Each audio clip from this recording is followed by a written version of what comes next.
Ini memang sudah menjadi doktrin dan ajaran dari keluarga saya bahwa berpolitik itu sebenarnya hanya bagian bagaimana kita bisa memberikan pendampingan dan memperjuangkan apa yang menjadi kehendak rakyat itu saja. Inilah yang sebenarnya tugas saya, bisa menolong, bisa membantu orang lain, bisa membantu masyarakat yang membutuhkan, itu yang paling berserat. Kadang di hati itu langsung, aduh, dek, kayaknya senang bangga gitu loh, tanpa memandang siapapun. Jadi hal-hal seperti itu yang membuat saya menjadi semangat dan termotivasi lagi terus untuk bisa bekerja untuk masyarakat.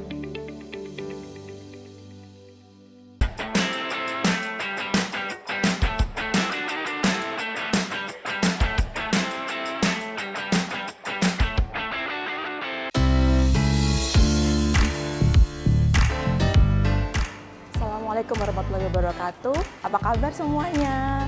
Hari ini kita akan ngobrol-ngobrol santai sama orang nomor 2 di Sleman. Kira-kira udah kenal apa belum nih? Namanya Bapak Danang Raharsa. Yuk, kita ketemu sama beliau.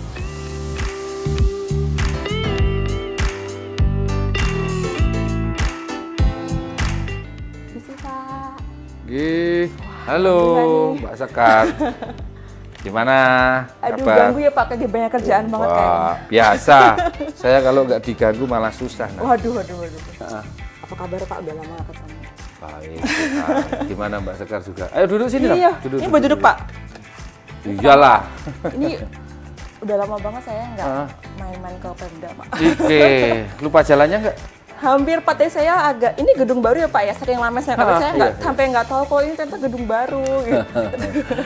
Ini gedung yang ditempati oleh lantai 3 ini khusus Bupati Wali Bupati, lantai 2 Sekretaris Daerah beserta asisten dan juga staf ahli, terus tenaga ahli, dan yang bawah ini untuk kepentingan umum. Seperti itu. Ini diresmikan ya hampir setahunan lah kita sudah gitu. Berarti emang baru banget ya Pak ya?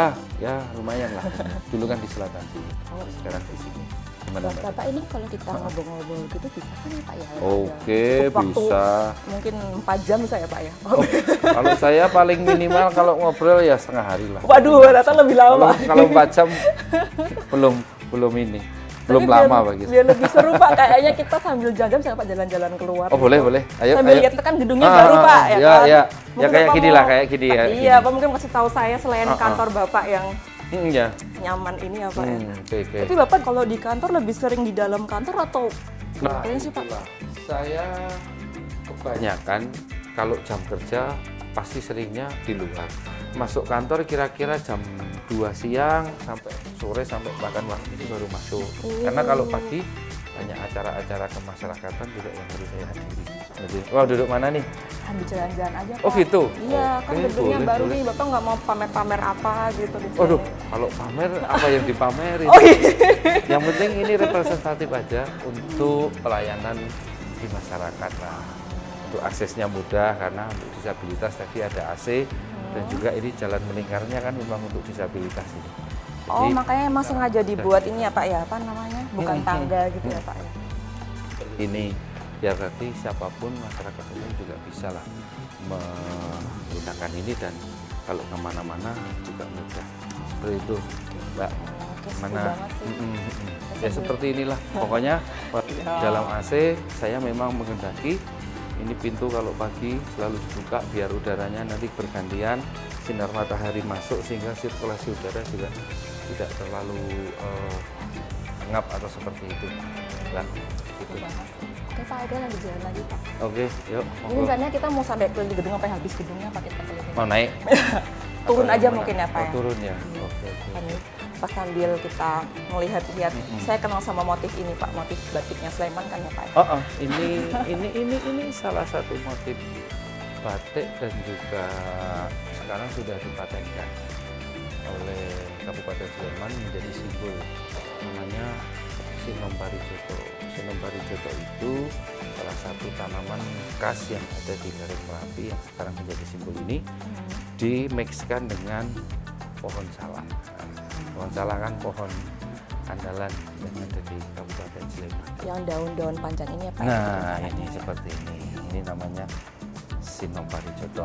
Semuanya Iya, kelihatan jadi Motifnya kayak seperti ikonik inilah. banget gitu. Oh, ya ini memang ciri khasnya Kabupaten Sleman. Nah, kalau Oh. mungkin saya tuh pengen tahu Pak, Bapak kan baru 1 tahun, 2 tahun lah Pak ya jadi wakil bupati. Saya dilantik Februari tahun 2021, jadi sudah setahun lebih. Ya belum ada lah, belum ada 21 Februari 2021 waktu itu kan pemilihannya saya Desember, nantinya tahun bulan Februari 2021 seperti itu. Kalau saya boleh tahu tuh jadi Mas Pak awalnya sampai berkecimpung di dunia politik kan ini yang kita tahu mungkin setahu saya Bapak juga dari keluarga yang memang lekat lah dengan dunia politik itu Pak. Oke. Jadi dulu sebenarnya dari orang tua saya, Simbah saya itu lebih dulu terjun di dunia politik. Bahkan dulu Simbah pernah juga menjadi anggota DPR Kabupaten Sleman. Saya tahunnya lupa, cuman waktu itu sebelum meninggal tahun 91 beliau itu sudah menjabat wakil ketua DPRD Kabupaten Sleman dari tentunya partai PDI, belum ada PDB waktu itu.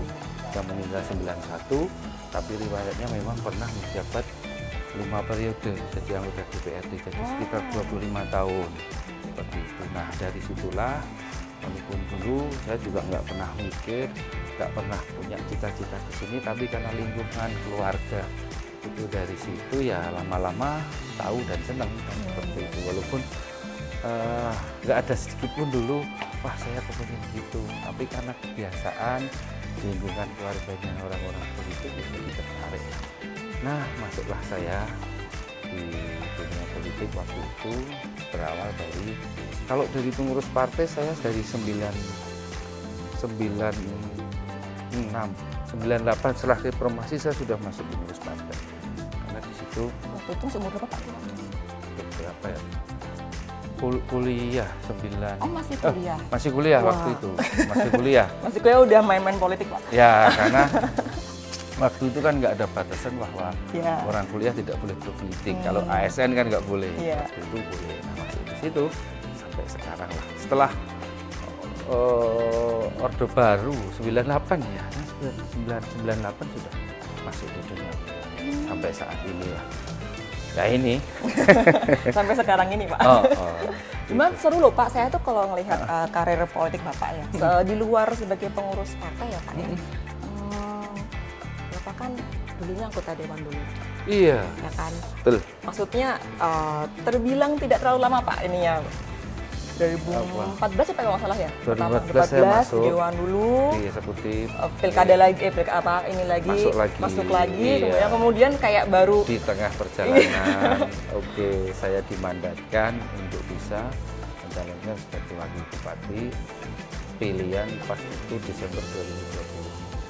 Jadi 14 saya masuk pertama kali calon menjadi anggota dewan, syukur saya jadi sampai 2019. 2019 saya mencalonkan lagi, masuk lagi waktu itu di dapil sini. Nah, tapi di tahun 2020 ditugaskan oleh partai untuk maju menjadi wakil bupati Sleman sampai saat ini. Itulah sekilas karir politik saya yang selama ini sudah saya jalankan gitu Mbak. Iya, kilat sekali nih Pak.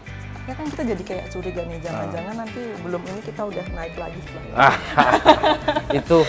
Itu kita serahkan saja kepada Yang Maha Kuasa dan saya mengalir. Tapi prinsip ini memang sudah menjadi doktrin dan ajaran dari keluarga saya bahwa berpolitik itu sebenarnya hanya bagian bagaimana kita bisa memberikan pendampingan dan memperjuangkan apa yang menjadi kehendak rakyat itu saja.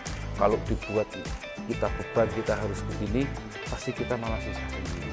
Tapi mengalir saja apa yang sudah menjadi itu rencana, apa yang sudah itu menjadi hal yang harus kita jalankan, ya kita jalankan sesuai dengan kemampuan. Yang penting kita tidak melanggar aturan, itu aja yang paling nyaman. Sudah itu. Masyarakat juga maunya juga tetap pada lurus-lurus aja Pak. Iya, nanti juga kita beresiko. Gitu. Pak, cuma kalau kita kan Bapak dulu di Dewan, terus sekarang Bapak masuk ke eksekutif. Menurut Bapak lebih tantangannya tuh seperti apa Pak? Kan ini kita pindah haluan ya Pak ya. Iya, Mungkin dulu Bapak yang ketika sidang tuh Bapak yang kayak wah ini nggak bisa Bupati kayak gini-gini, tapi ketika sekarang ini kita terbalik situasinya gitu Pak. Kalau saya yang merasakan sebenarnya sama saja antara eksekutif dan legislatif, walaupun hanya perbedaannya secara ketugasan. Legislatif itu punya tugas pokok 3, penganggaran, pembuat undang-undang atau perda, controlling penggunaan anggaran. Nah, kalau di sini ini adalah yang menggunakan anggaran dan membuat program pembangunan daerah, tapi sama saja tantangannya dan sama saja risikonya. Sama-sama mewakili rakyat juga sih Pak.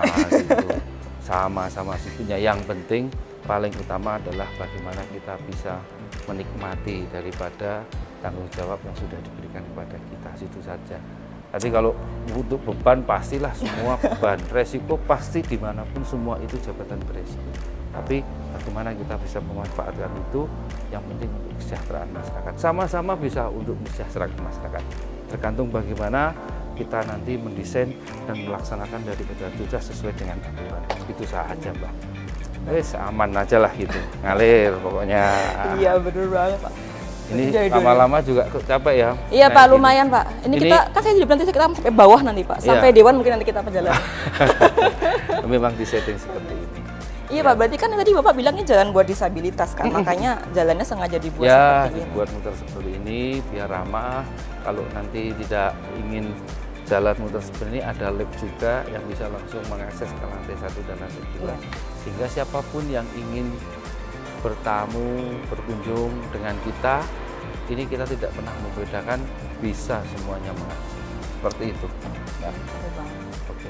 Berarti kalau dari tahun 2014 Pak sampai sekarang kita cut deh waktu Bapak di partai gitu kan. Tapi kalau dari Dewan 2014 sampai sekarang jadi wakil bupati, Bapak ada nggak sih pengalaman yang paling unik gitu, unik banget nih kalau jadi berkarir di dunia politik itu, mungkin pernah bertemu dengan masyarakat yang mengeluhkan hal yang kayak di luar nalar gitu Pak, hasilnya gitu kan, saya atau apa gitu Pak? Nggak punya hal unik dan yang antik, cuman adalah kadang orang datang saya mengeluh, minta bantuan, minta diberikan pertolongan, tahu-tahu ini berhasil, terus beliau di suatu tempat, di suatu acara ketemu dengan saya kadang kalau menolong kan nggak pernah menanyakan secara detail, ini orang mana, namanya siapa, dari apa, yang penting selama saya bisa nolong saya senang.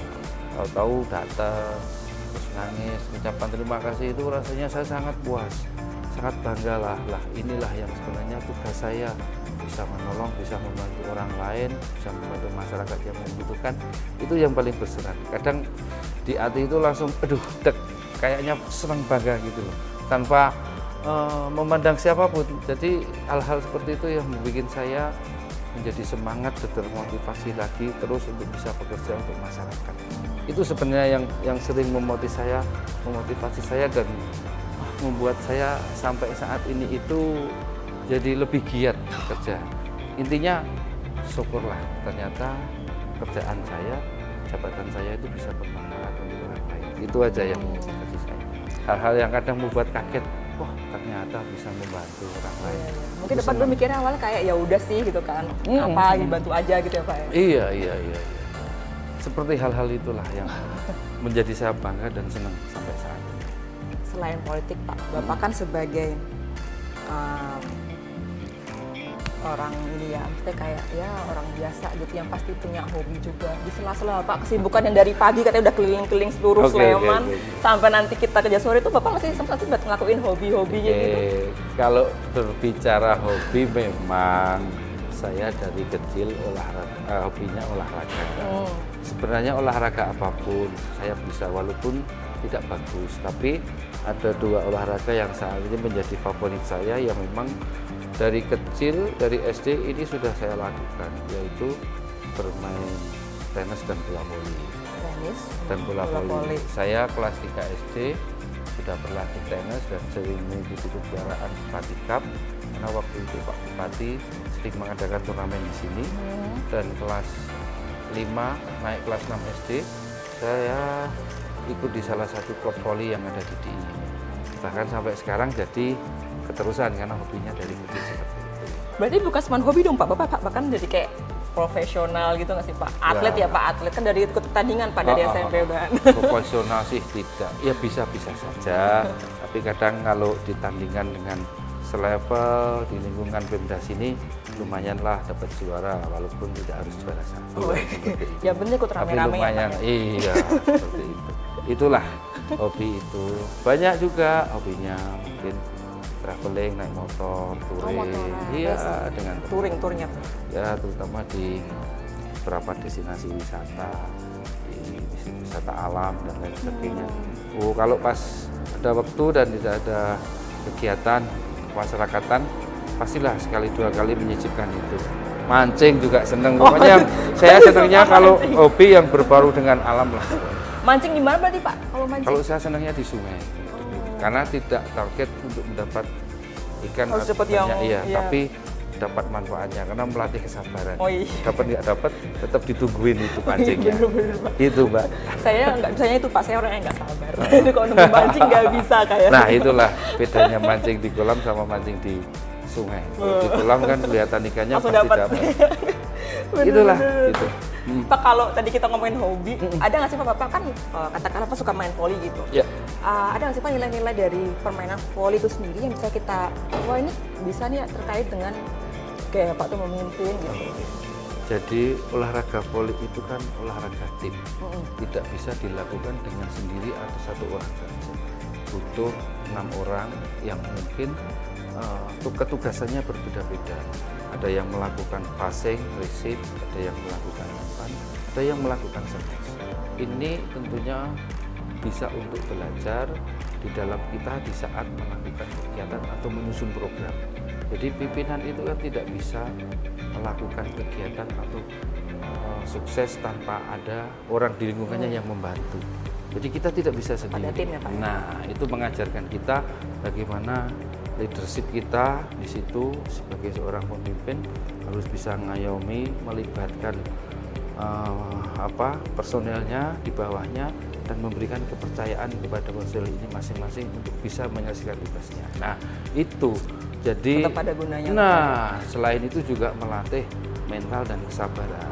Karena kalau pas kita poinnya tertinggal, pas kita Oh, iya. kalah, Nggak boleh kita emosi harus ya, Pak, berpikir nggak boleh. bagaimana ini caranya menang. Kan seperti itu. Sama aja kita dilaporin masyarakat permasalahannya apa, kita harus pikir bagaimana menyelesaikannya. Itu sebenarnya berhubungan hanya beda saja terkait dengan olahraga dan tanggung jawab. Dan Seperti tentunya itulah juga harus sportif ya Pak ya, baik yang pasti, olahraga maupun berpolitik. pasti. Politik juga Oh. sportif. Gitu Harus Mbak. Sportif.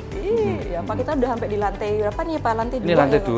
2, ini kantor ruangnya staf ahli dan tenaga ahli. Yang di sana pojok itu ruangnya Pak Sekda dan asisten. Ini memang gedung per lantai hanya diperuntukkan tidak banyak di ruang-ruang ini memang khusus untuk pimpinan. Kalau yang selatan ini tetap untuk sekretariatan Pemda Sleman. Jadi seperti ini. Jadi monggo lah kalau mau datang kapanpun kita harus senang menerima masyarakat. Gitu ya Mbak. Oke, Oke. Pak kita bisa duduk sini bisa? Boleh, Pak? ayo. Ini biar cahayanya masuk memang. Sengaja emang kaca semua gitu ya Pak? Ya, ini enggak semuanya. Dulu ini karena biar mengantisipasi kalau hujan biar tidak tampiasnya terlalu masuk, ini kita kaca. Jadi kalau kita ngobrol di sini kan enak bisa melihat bawah, tapi juga kita bisa nyaman di sini. Iya benar. Seperti itu Mbak. Pak ini satu pertanyaan yang agak serius nih Pak. Apa? Soalnya ini lagi rame-ramenya. Jadi setelah tadi kita ngomong karir politik, ngomongin soal hobi, ya kan ini kan iya, udah, ya bapak-bapak udah pasti enak lah jawabnya Pak. Kalau yang ini kan kita kalau lagi soal Sleman, kita tuh sekarang nggak bisa tidak memperhatikan yang namanya TPS Pak, isu sampah Tempat gitu Pak. pembuangan atau tempat pengolahan Tempat sampah. sampah Oke. yang di kawasan itu ya Pak ya. Oke. Ya kan Pak. Ini berhubung saya juga orang Sleman, ya kan. Merasakan imbasnya ya. Temen saya juga punya orang Kalau- Sleman gitu kan. kalau Jadi kita ingin tahu nih Pak, sampahnya sampai mana nggak sih Pak? dibuang, bingung juga Iya ya. bingung juga Pak. Sampai mana Ya. perkembangan persiapan kita untuk itu Pak? Jadi kalau masalah sampah untuk Sleman memang saat ini menjadi masalah yang paling utama yang harus kita selesaikan. Karena dari volume sampah sendiri khususnya SDIY Sleman ini volume sampahnya setiap harinya paling banyak, sangat besar, sekitar 300 ton per hari. Yang kemarin itu masih bisa kita buang di Piungan, tapi sekarang harus kita kelola sendiri sesuai dengan perintah Bapak Gubernur. Nah, Sleman untuk mengantisipasi dalam waktu dekat ini memang sudah kemarin membuka di Kalasan itu pembuangan sampah sementara yang akan kita perkirakan bisa menampung sekitar 40-45 hari ke depan dengan menunggu lagi pembangunan tempat pengolahan sampah. Jadi memang ada beda, ini yang perlu kita sampaikan kepada masyarakat. Jadi tempat pengolahan sampah dengan tempat pembuangan sampah itu berbeda. Kalau tempat pengolahan sampah, begitu sampah masuk di tempat ini, itu diolah oleh mesin, dipilah, diolah oleh mesin sehingga menghasilkan beberapa barang atau residu yang mungkin bermanfaat dan bisa digunakan lagi. Tapi kalau hanya pembuangan, hanya ditumpuk seperti di Piungan. Tapi ini diolah dengan alat sehingga nanti pasti tidak menimbulkan gunungan, tidak menimbulkan semacam tumpukan sampah, tapi menghasilkan sesuatu yang bisa dimanfaatkan lagi. Nah itu, ini Sleman nanti baru akan mengusahakan itu. Mudah-mudahan untuk bisa mengolah sampah yang seharinya 300 ton ini, paling tidak kita butuh 3 tempat pengolahan sampah sesuai dengan wilayahnya, Sleman Timur, Barat, Tengah. Kan seperti itu. Biar semua bisa masalah sampah ini nanti bisa teratasi semua.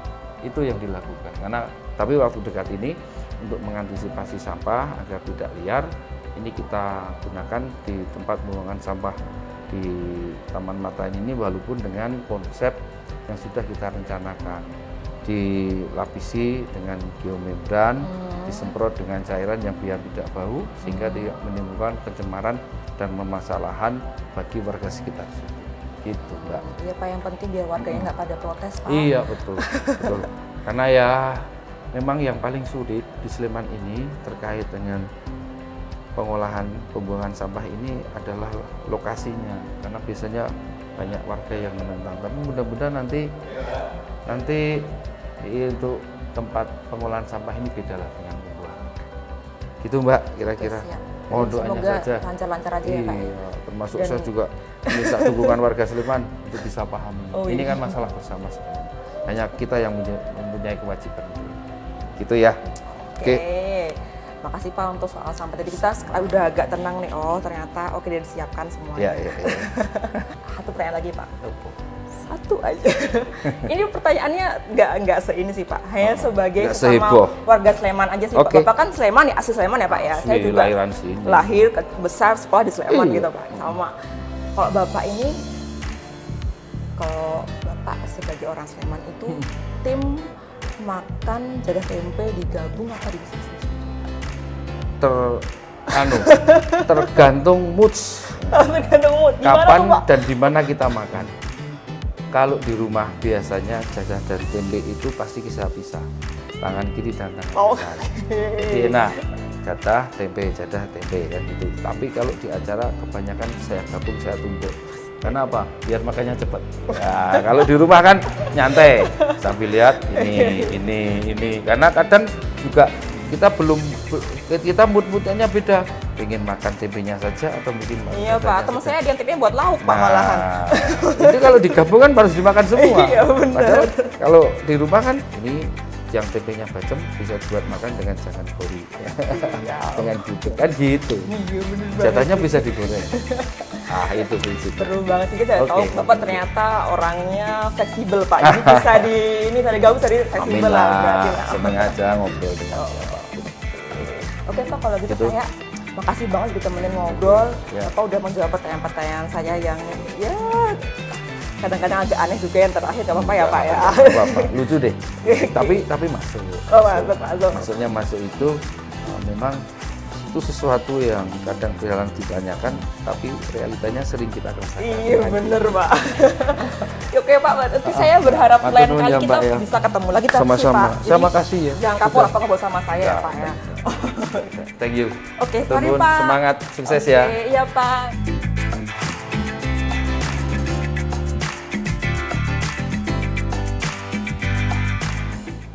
Oke Sobat Suara, itu tadi obrolan kita dengan Bapak Danang Maharsa, Wakil Bupati Sleman DIY dalam program Lekat, Kenal Lebih Dekat. Sampai ketemu di program Lekat lainnya.